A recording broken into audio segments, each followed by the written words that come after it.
बच्चों, कैसे हैं आप सब। पिछले वीडियो में हमने शब्द विचार भाग 1 पढ़ा था उत्पत्ति के आधार पर, और आज हम शब्द विचार भाग 2 पढ़ेंगे रचना के आधार पर। हम देखेंगे रचना के आधार पर कितने शब्द होते हैं। रचना के आधार पर शब्दों के भेद कौन कौन से होते हैं, तो आइए देखते हैं हम। रचना के आधार पर 3 प्रकार के शब्द होते हैं, रूढ़ शब्द, यौगिक शब्द और योग रूढ़ शब्द। यौगिक शब्द क्या होते हैं, रूढ़ शब्द क्या होते हैं और योग रूढ़ शब्द क्या होते हैं, इसका अध्ययन हम करेंगे। आइए देखते हैं। रचना के आधार पर 3 प्रकार के शब्द होते हैं, रूढ़ शब्द, यौगिक शब्द, योग रूढ़ शब्द। रूढ़ शब्द क्या होते हैं? रूढ़ शब्द वह शब्द होते हैं जिनके सार्थक खंड नहीं हो सकते, रूढ़ शब्द कहलाते हैं। जैसे रात, पानी, घर, पुस्तक, हाथी। अगर हम रात को अलग अलग शब्दों में बांटेंगे तो जब हम इनको अलग कर देंगे तो इसका कोई अर्थ नहीं निकलेगा। जैसे रा प्लस ता। अब यहां पे केवल रा से कोई अर्थ नहीं निकल रहा है और ता से भी कोई अर्थ नहीं निकल रहा है। जब ये शब्द बनेंगे तभी इनमें अर्थ प्रकट होगा। अब यहां पे देखेंगे पा, पा प्लस नी, तो ना तो पा का कोई अर्थ निकल रहा है और ना का कोई अर्थ निकल रहा है। ठीक उसी प्रकार से यहाँ पे ना घा का कोई अर्थ निकल रहा है और ना रा का। वैसे ही पू प्लस अस्तक, ना इससे कोई अर्थ है और ना इससे कोई अर्थ है। फिर यहां पे देखेंगे हा प्लस थी, यहां भी हा से कोई अर्थ नहीं है और था से भी कोई अर्थ नहीं है। इसको जब हम शब्द बनाएंगे तभी उसका अर्थ निकलेगा। इसलिए ये रूढ़ शब्द है, इसलिए ये रूढ़ शब्द हैं। आगे हम देखेंगे यौगिक शब्द। यौगिक शब्द क्या होते हैं, तो यौगिक शब्द के बारे में, यौगिक शब्द यहाँ पे हमारा दूसरा है शब्द जो यौगिक शब्द है। तो यौगिक शब्द में यौगिक शब्द ऐसे शब्द हैं, यौगिक शब्द ऐसे शब्द हैं जिनको हम सार्थक खंडों में बांट सकते हैं, यौगिक शब्द कहलाते हैं। जैसे प्रधानमंत्री, यानी 2 शब्दों के योग से बना हुआ है। जैसे प्रधान प्लस मंत्री। अब यहां पे प्रधान का भी अर्थ है, प्रधान का अर्थ होता है मुखिया और मंत्री का अर्थ होता है मंत्री। तो इसको हम 2 शब्दों में विभाजित कर दिए और अगर इसको हम जोड़ दिए तो हमारा एक शब्द प्रधानमंत्री हो गया।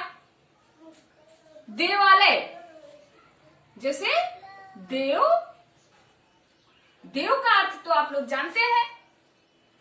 देव का मतलब यानी देव का अर्थ देवता प्लस आलय, आलय माने घर, यानी देवता का घर। अगला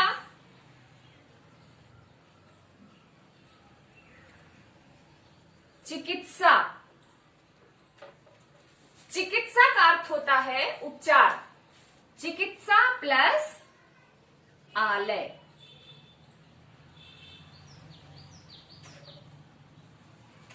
यहां पे भी अलग अलग इसके अर्थ है। चिकित्सा प्लस आलय यानी उपचार का घर, आलय माने घर। पर प्लस उपकार, तो पर माने दूसरा, पर का भी अर्थ है पर माने दूसरा, और उपकार माने किसी के ऊपर उपकार करना। तो इसका भी अलग अलग अर्थ है। गिरी प्लस ईश, गिरी माने पहाड़ और ईश माने देवता, भगवान। इसका भी अलग अलग अर्थ है। तो ये योग से शब्द बनते हैं। जो शब्द योग से बनते हैं उन्हें यौगिक शब्द कहते हैं। आगे हम देखेंगे योग रूढ़ शब्द। योग रूढ़ शब्द के बारे में हम जानेंगे। योग रूढ़ शब्द देखेंगे। योग रूढ़ शब्द ऐसे यौगिक शब्द जो साधारण अर्थ को छोड़कर, ऐसे यौगिक शब्द जो साधारण अर्थ को छोड़कर विशेष अर्थ ग्रहण करे, यानी विशेष अर्थ यानी तीसरा अर्थ उसमें आ जाए, योग रूढ़ शब्द कहलाते हैं। जैसे चारपाई, लंबोदर, दशानन, नीलकंठ, पंचानन, ये सारे बहुब्रीहि समास से हैं। बहुब्रीहि समास से हैं। जो बच्चे बहुब्रीहि समास जानते होंगे, तो जो बच्चे बहुब्रीहि समास जानते होंगे उनके लिए, उनको समझना ये आसान होगा। जैसे चारपाई, चारपाई में चार प्लस पाई, चार माने चार होता है और पाई में पैर, यानी चार पायों वाली अर्थात खाट या फिर तखत। ठीक उसी प्रकार से लंब यानी लंबा अर्थात गणेश जी। दशानन, 10 प्लस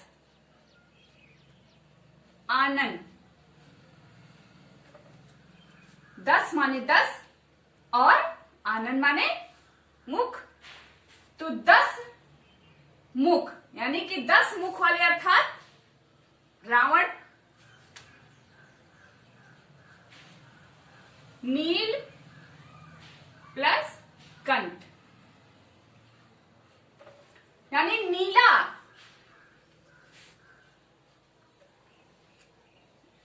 नीला एक कलर का नाम है, और कंठ माने गला। तो इसका भी अर्थ निकल रहा है और इसका भी अर्थ निकल रहा है। नीला है कंठ जिसका, अर्थात शिव जी। पंचानन, पंच धन आनन, पंच माने 5, आनन माने मुख, 5 मुखों वाले अर्थात हनुमान जी। तो बच्चों, ऐसे शब्द जो साधारण अर्थ को छोड़कर विशेष अर्थ को ग्रहण करें, अर्थात तीसरा अर्थ, योग रूढ़ शब्द कहलाते हैं। उम्मीद है कि आप लोग इसको अच्छे से सीखे होंगे। इसका अगला भाग हम अर्थ के आधार पर तीसरे भाग में पढ़ेंगे।